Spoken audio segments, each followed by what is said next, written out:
What's up, everybody, and welcome back to another episode of Blood on the Razor Wire TV, where we bring it to you real and we bring it to you raw. You thought the interviews were over, but we're back at it. Got a brother on today that did time in Texas State Prison, did some time in the feds, and you know what? He had some things happen, and he's done some things. So, Gordo, tell the people who you are, tell them where you're from, and talk a little bit about you. I'm Gordo from South Texas, from Edinburgh, Texas, Texas Chicano Brotherhood. I started my Fed time 17, did a little kick door, came up with over a half a mil, but ended up in the feds and shit. I was 18, hit USP Beaumont, shit was there, a little rough, but that's where I learned all my respect, all my loyalty, everything that I needed to know to survive in the penitentiary. So 2013, popped it off with another family, got shipped to USP Canaan. She got there, it was the same people walking there, in Beaumont and Canaan and Paisas, shit, you already know, hated on anything coming out of Texas. Shit, most hated, baby. Cracked me, hit me with the lock. Shit. Let me ask you a couple questions, right? I know you were at USP Beaumont, you said. 18 years old. There's a lot of youngsters watching this show right now probably think that 17, 18 years old, they won't send you to, at the time, probably one of the most dangerous federal prisons in the country. And they sent you there, right? Yeah. What was that like for an 18-year-old to walk into Beaumont? Were you a little bit nervous, like, damn? Yeah, it was a little bit stunning, shocking, seeing anything, certain little things can get you hurt, get you killed. So you really just gotta be on point and mind your business and really respect. You know what I mean? That's where I learned all my respect. And I'm glad I went there first because I don't know if there's any other place to get your knowledge from if it ain't from USP Beaumont, no? And I know you haven't been home that long. Tell the people how long you've been home for. So I've been home 90 days. 90 days. How old are you? 31. 31 years old. You walk into prison at 18, spend a bunch of time there. You end up in the state, end up in the feds. You come home at 31. What's it like, man, to miss out on all your 20s, man? How did it feel, man? You lost all of your 20s in prison. How did that feel, brother? Man, it's sad. I'm saying, I didn't know that one word meant so much. You know what I mean? I took what the word freedom meant for granted. It's just like reality kicks in once you step out. You know what I mean? One word it means a lot. It means everything. It made me just realize that shit, I don't want to be in that life no more. Shit. I'm good now. Let me ask you this. I know you talked about, the family that you were with. Was that something that you did on the street, or did you go to prison and get involved in that? How did that happen? Yeah, it was a little bit of high school and, friends and stuff like that, but it was more like a high school clique. And then, we represented the stage and fed, so we just kept it going, basically, since I was a kid. So when you get to Beaumont, who embraces you? Who comes up to you? I mean, is there a group of dudes that, hey, man, where you from? Who embraces you? Yeah, well, when I got there, my boy Cookie out of West Texas, Tango, he came through, brought me some clothes, because I was the only Chicano there, so, came lacing me up, what's up, what was going on, what was what, give me some shoes, shit. Then my nigga out of Odessa, Texas, Samuel Ramos, Cookie, my boy. Let me ask you this. When you get there, man, do you get a knife immediately? Does someone give you a knife? Do they tell you, yo, bro, you probably need a knife over here? Had to. So who gives you a knife, or do you make your own? You don't have to say their real name, but. Yeah. Nah, I got one, but I know how to make them. Yeah, you gotta keep one on time. So you're 18 years old. You're in one of the most dangerous prisons in the country. Are you thinking damn, man, I got to have a knife. I might have to kill someone in here. What's going through your mind, an 18-year-old's mind at the time? Well, I was wild, you know what I mean? So I was just living it and trying to learn what I had to do to make it, watch everybody's movement and watch how everybody moves. Because you have people from all over the country. It's not just from the state, and there are all different types of people worldwide, So shit. You gotta learn how to move around all them. It's not just blacks, white, Mexicans. Now you got the whole world in one little prison. So,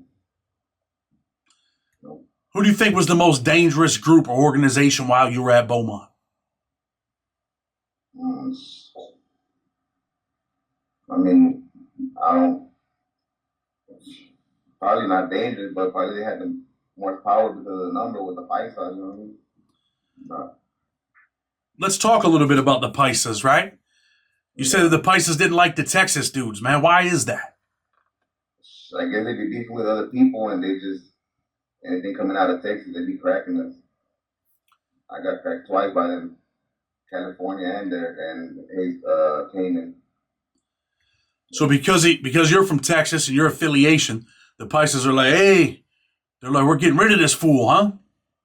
Now, when I pulled up to Canaan, it's because I was always taught, like, if we ain't got no beef with them, you know what I'm saying? That's our goal. Go out there and try to establish something for us, for the bros, you know what I mean? So I would go out there and, hey, you know what? We don't have no problems. We don't have no issues. You know what I mean? Shit, we walk together in Beaumont. Everything's cool over here. And he's like, well, it's just politics over here. You're not going to be here. And I'm like, well, why not? He's like, he told me to go get the iron and tell the law I couldn't be there. So, shit, I just turned around and took off on them, and they already had the locks and everything, locked them down, 32 locks, 32 stitches and shit. My bro Chris Bain was up there, J Pro, was up there too. Let's go back to Beaumont for a minute. We're going to come back to Canaan and the Paisas, right? You're in Beaumont. You're a young man. What's the craziest things you had seen while you were at Beaumont? Stabbings, domino effect riots. You know, that's really it. Stomp out. You know, they put them boots to work in the feds. So. You know, being that you're Hispanic, you're Mexican, right? Yeah. Well, in the Paisas eyes, I'm Chicano because they say I'm not Mexican, I'm from Mexico. So, let me ask you this: where are your parents from? My parents are from Mexico, Reynosa and Santa Polonia. So if your father came over here and he went to jail in the United States, the Paisas would grab him up right away, right? He's from Mexico. He's a native. Hey, you're Paisa, right? Yeah. So your father would be classified as a Paisa, but because you were born in Texas, you're a Chicano, and now they want to crush you, but they would be cool with your dad. Yeah. That's how they think. I mean, it's just not logical, is it? It's not. We're already strong, and if we add more to it, we'll be even stronger. Then we complain like, oh, why are there so many blacks? Why are there so many? Because we're all fighting amongst each other.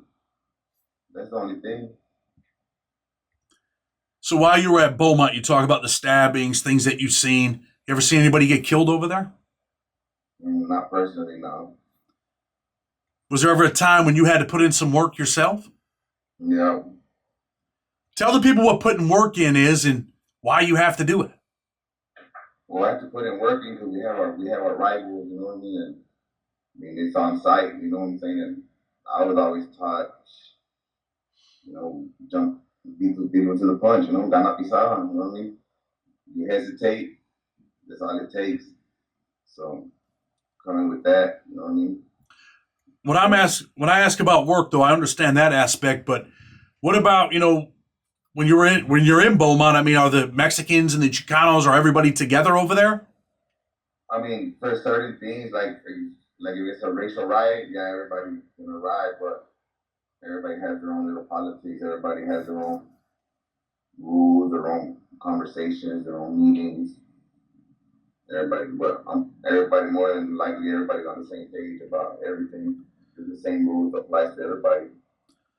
Was there ever a time where the Hispanics get together and they're like, look, man, let's say someone was sneak thieving, they're stealing, like, yo, we got to get this dude. Were you ever like one of the dudes where they're like, yo, you got to go on this mission? Yeah. Oh, no, not on those types of missions, no.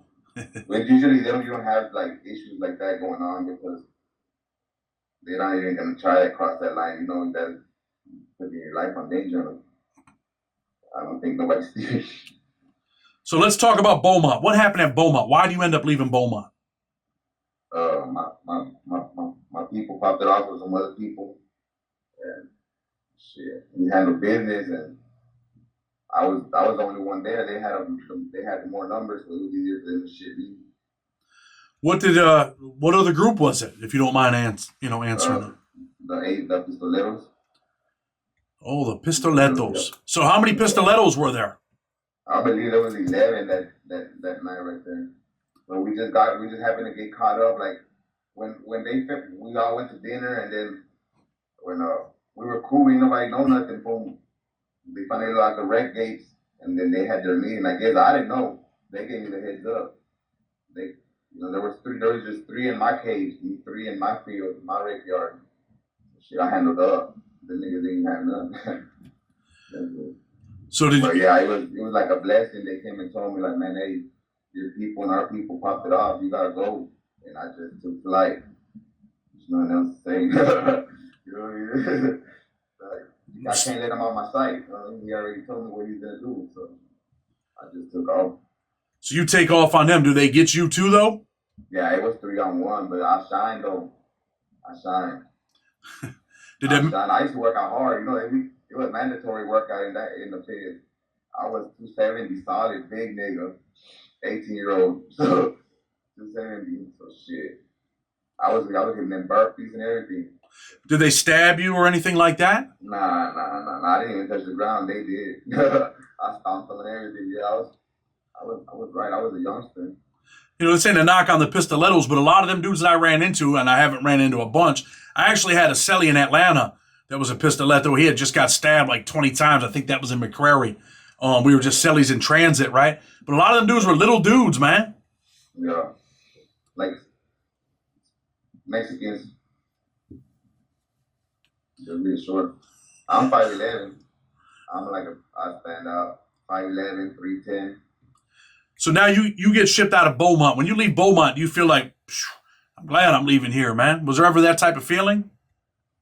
It was just just the experience, you know what I mean? I was glad I learned everything there because I already knew nothing could be worse than that. You get to Canaan, man. When you first get to Canaan, are you thinking like, man, I'm going to be all right over here? Or are you thinking, man, I might have some problems because of my affiliation? What are you thinking when you get to Canaan? Well, they had already gave me the heads up. Because see, when that happened with me, with the USP with the Solidity, it was a whole complex thing at the low, at the medium. You know what I'm saying? It was like a whole boom, boom, domino effect. So some of my people had already got over there and they had been hit. So I already knew, I was already on alert that was going to happen. Shit. And now they put that lock on you, you said, right? Yeah. Nobody there to help you? No people there to help you? Nobody can get in because it's the politics. Everybody already knew what was going to happen, though. I peeped the scene. I came out the cell, I tried to use the phone, it wasn't on yet. I brought my chair outside, sat outside, and I seen everybody conversating. Some homies from Del Rio pulled up, asked me questions, then they disappeared. Then you just see them fools come out. With like 5 of them. There weren't no other Texas dudes there? That man was like, man, fuck that. He's from Texas, homie. Nah, they wasn't doing that. Because I was a family, yeah. And they wanted you out of there. So they hit you with the lock. What do? You get 32 stitches? Yeah. Well, I took off on them, though. The old man was like, you got to go. And I was like, man, why? Like, we good over there, you know what I'm saying? I'm trying to establish something because my people always told me, like, we ain't got no beef, you know what I'm saying? Go out there and try to establish something, and if not, so I go out there and try to talk because I'm trying to open up yards for my people. And shit, I got cracked and shit, just on to the next, you know what I mean? So you hit the old man. So usually there's always a rep, right, for the Paisas in every unit. So yeah, that's who I hit. So the rep was he the shot caller for the yard or just for that unit, or you don't know? I think probably just for the wing. Yeah. And he comes up and is like, look, you got to get out of here. So they were going to let you go with no violence. Yeah. No, they were, but shit, I wasn't gonna catch on. Yeah, well, see, that's what I want to talk about, right? That's where I'm going with this next question. Yeah. So they tell you can go, but they want you to leave. You got to go to PC, they're telling you, but you're affiliated, so you can't just check in and go to protective custody, right? You can't. You got to take your lockup order to your next unit. Next unit you go to, you got to have your lockup order or write up off the rear. So you're like, man, definitely not checking in. I'm about to hit this old man. Is your heart pumping fast? How are you feeling at that moment? Then what? At that moment, how are you feeling? Like, man, I got to hit this dude. Yeah, I already knew. I already kind of knew because the whole day room was clear. Like nobody was there. It was just them five, and he was like talking tough. So once he said go tell the law, he told me go get the iron and tell the law I couldn't be there. I gave my back to him, and then when I turned back, that motherfucker was already caught coming. Oh. Some people might be wondering what you're talking about. Go get the iron. Tell them what you mean. Oh, they have the like in the pod. They have a little office for the guard, and they have an iron so we can iron our clothes. You gotta go check it out. They wanted me to go get it, and while I was there, tell the guard, "Hey, I can't be here. Like my life's in danger." So I didn't do all that. I just took off on them. Boom, dropped them. So you drop him, and now are these dudes on you immediately with the locks? Yeah. They bust out the locks quick. I puro paisa, swinging that motherfucker. I'm hitting them, but shit, I lost a lot of blood, everything. I seen the Paisas get busy, bro, and honestly, It's because they have the numbers, though. You know what I'm saying? They can send 5, 6 little paisas, and they still gonna be 400 strong. Plus. Yeah. But they get hype, man. They're swinging them locks. I've seen them throwing rocks before, bocce balls. Nobody had a knife, just locks. Yeah. Bocce balls, they're heavy. I mean, I seen the Paisas get busy, right? There's a whole bunch of them, and most of them are little dudes, but they will go, man. I mean, there's no doubt about it. They have to go because they might run into some people somewhere else. Like, hey, I remember. And, you know, the Bureau of Prisons is a small place. Eventually, you're going to run into somebody, right? Yeah, it is a small place. So do you go to the outside hospital that night? Nah, just right there in the infirmary. You're in the infirmary. They're stitching you up. In the morning. It was right when the doors popped. It was like 6 in the morning. Let me ask you about the infirmary, right? What's it like when you're sitting there, blood all over you? Obviously, you got 32 stitches. Are you feeling a little bit depressed at that time? A little bit sad? Like, damn, man, this is my life, man? I mean, the only thing I was just thinking was like, shit, I made it. You know what I mean?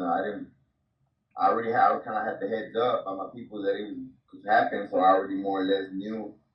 But it was in my mind, like, to make it out that either get whooped real quick but just make it, because that fools, shit.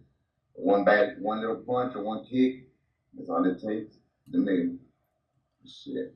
How long were you in the hole over there in Canaan before you got transferred again? Shit, I got a write-up. They gave me a write-up because I hit them first. They said because I hit them first. I was like, damn, I have to get stitches and shit. I think I'm right here. Dragging, but yeah. How long were you in the hole for? 60 days. I was in there with Azteca. It was a silent from Chico Town. And then you get transferred to where? Victorville. Yeah. USP Victorville? The USP? Yeah, USP Victorville, yeah. I mean, USP Victorville is a place that I always said, man, I hope I don't ever make it over there. I don't want to go to USP Victorville, man. Yeah. What was that like for you when you got over there? I mean, you got some homies there, or the Paisas there, Southsiders? Nah, we got saved up right there. Nobody from Texas walk right there. Only, I think Bayucos and them only. So only the Bayucos can walk over there? Ain't nobody else in Texas. When I was in, they don't know. So when you get to Victorville, do they let you walk or they don't let you walk? Nah, they didn't let us walk. They had like 4 of us in the back. They were trying to send us to Atwater. So some people might be wondering, what does he mean they won't let him walk? Do you want to tell the people what it means?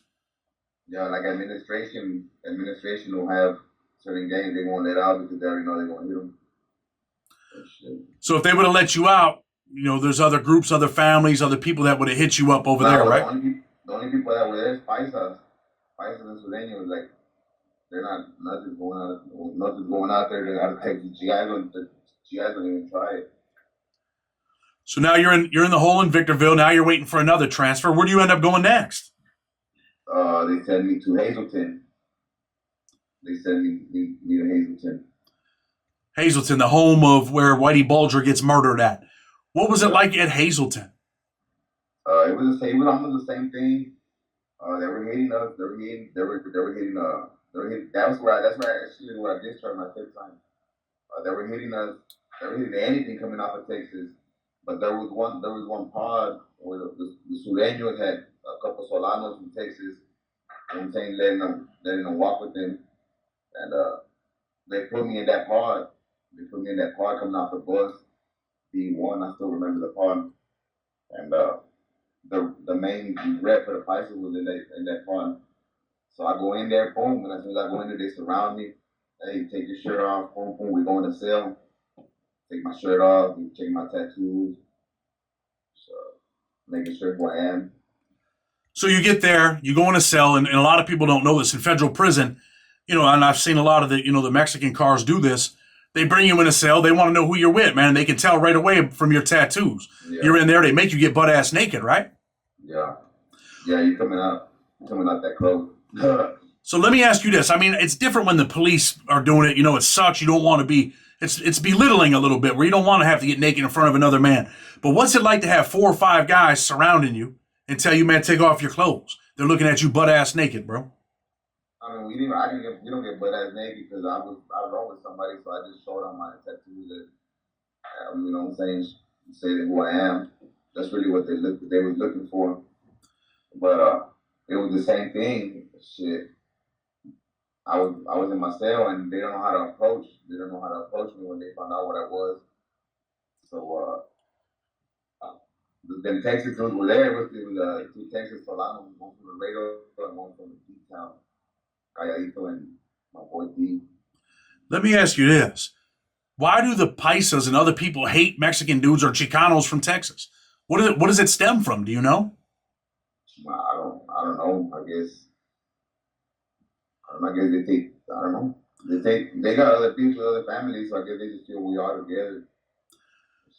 So you end up with 32 stitches from the Paisas, right? And you don't even really know why you're beefing. Yeah, I mean, they told me. They even told me like it's nothing personal. It's just politics. Like they don't want nobody from Texas there. So. Do you think that's because at some point maybe the TS were pressing the Paisas and doing shit to their people, and they're like, "Yo, everybody from Texas is hit." Yeah, that's basically what it comes off of. They consider all of us, because we're farmers, so they consider all of us the same. That we run the same structures and shit. But you end up discharging from Hazelton. You go home from Hazelton? No, I can't. Yeah, I came to TC. So you leave federal prison and you're not going home. Now you're going over to the Texas Department of Corrections. What's it like, man, to have to go over there? It's trash. It's trash. I couldn't even believe it. Like, they be full over here. They be saying bitches and hoes to everybody. I was like, what? TC, wow. Wow. Did you see any wild things going on over there? Are they stabbing people over there, fighting? What's going on there? The disrespect, like, damn. I whooped 2 laws. I got indicted in that motherfucker. That's how disrespectful laws are. I whooped 2 of them. So when you say the law, you're saying the cops were calling people bitches and hoes? The cops, the inmates. I told my people, like, whoa. Like, this is how we talk over here. And he's like, oh, yeah, that's how we talk. I'm like, damn. Like, yeah, I mean, you ain't never going to hear that in the feds. Like, those 2 words, you're never going to hear them at all. I mean, if you do it, it means it's on and popping immediately, right? Like, you're out of there. Like, you better be addressing somebody. Do you have to have a knife over there in Texas right away? Nah. Is there a lot of stabbings there, or is it a lot of fist fighting? Nah, more and more fist fighting. Well, where I was at, where I started, where I ended up, no, yeah, I had a knife in. No, where I just got out of Telford. Yeah, Telford's pretty rough. So you start out what at a nice place, and you mess that up and end up in a West Texas. It's still IB unit. Roach was it a smaller unit, but I got caught being in dope to visit. So shit. Did you catch a new case? Nah, they just G5 and they put me behind the door. So they send you over to maximum security prison. How much time do you actually do in Texas? 6. 6 years. And then you get out of there. You're home now. You've been home 4 months, right? 90 days or whatever? 3. So, 3 months, August. So you've been home. Yeah, 3 months. Okay, so 3.5 months. Going on 4. Yeah, 4. Friday 4. All right, so you've been home 3-4 months, whatever. You're home, you're free. In the beginning of the interview, you had talked about, you said, hey, look, man, I'm happy to be free, whatever. Freedom's a very important word. You don't want to live that life no more. But sometimes when we talk a little bit about the violence and the things that you've been through, you smile and you chuckle. And some people will watch the video and not understand why you do that, but I know why you do that.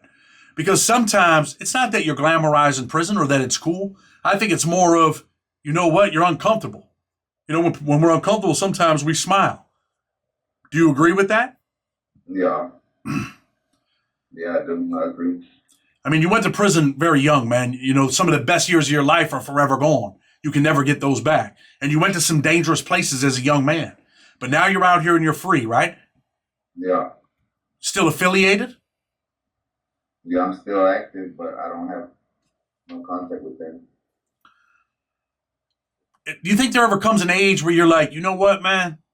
I don't want to be a gang member no more, man. This, when maybe you might have kids someday and be like, man, this ain't what a father's about. This ain't what a father's supposed to be about. You think there'll ever come a point where you're like, man, I don't really want to be a part of this? I mean, I am what I am, and I'm always gonna be what I am. It's just I'm always gonna be that. I'm always gonna be a Chicano. I just doing right. I'm working. I'm not involved with them directly, because I want to enjoy life. I already gave them a lot of years, a lot of good young years, and I'm still here. But what's it feel like? What's it feel like to get up in the morning and go to work, man? Well, I go to work. I go to work at graveyard. But shit, it feels good, man. I mean, I like it. My first job, Is that the first real job you ever had in your life? Yeah. Yeah. What about, you're 31 years old. What kind of goals do you have in life, man? I want to get my money up, give me a little lot, build my home, have a family, and just enjoy life, man. It's too much out here to settle for 4 walls, you know what I mean? No doubt, man. And for, like you said, freedom's very important. So those are your goals, man. I want to have a family. I want to be free. I want to work. You want to get your money up. You ever want to own your own business? I mean, if it comes, I've never really thought of it, you know what I mean? I would just really want to work because I know just work, you know what I mean? I feel like I got a lot to catch up on and just want to work. Being that you went to prison so young, there might be an 18-year-old Chicano kid right now, man, from Houston or from Dallas. He's watching this video right now, right? And you said you wanted to be a father. What would you tell that kid if that was your son, or if there's an 18-year-old kid out there listening? What would you tell him, man? I mean, shit. Change your life while you can, you know what I'm saying? If you're still out there and you still got the chance, it's not what it is in there, man. It's a dream. It's a hog. They sell you a hog. It's not what it is. I wish somebody would have laced me up that it was gonna be like this at the end, you know what I mean? But hey, I went the hard way. Bumped and bruises, kept my helmet on, strapped, taking care of business, and I did my part. You know what I mean? I did my part. You did your part. You're 31 years old, man. You got your whole life ahead of you, right? Yeah. You missed out on some good years, but there's plenty more to come, brother. Yeah. And I want to see you do the right thing, and I want to see you be successful. I know your partner had reached out to me, man, and it seems like, he wants to help you and he wants to see you, achieve great things. And I hope that you get that. So before we get ready to go, man, is there anything you want to say? I want to thank you for the opportunity, man. If there's anybody out there, living the life and thinking that that's what's up, man. It's family over everything. That's who's going to be there for you when you go. At the same time, it's not even worth it. You know what I'm saying? It's not. It's not. you're gonna sit there and reflect on everything you're doing out here. And I was gone over a decade, so I come home with these phones, and it's just too much that I feel like, oh, I feel like enjoy life, but I'm doing good. I'm proud of myself. A lot of people proud of me, my family, my niece, my sisters, my brothers, my boy right here. I'm doing good. Hey, listen, man. As long as you're free and you stay free, you're always doing good. I appreciate you. Gordo, I appreciate you coming on, man, and talking, some real shit, man. Things that you experienced, things that you've been through, and hopefully some youngster will definitely catch that message, and maybe they'll change their lives, or maybe they won't.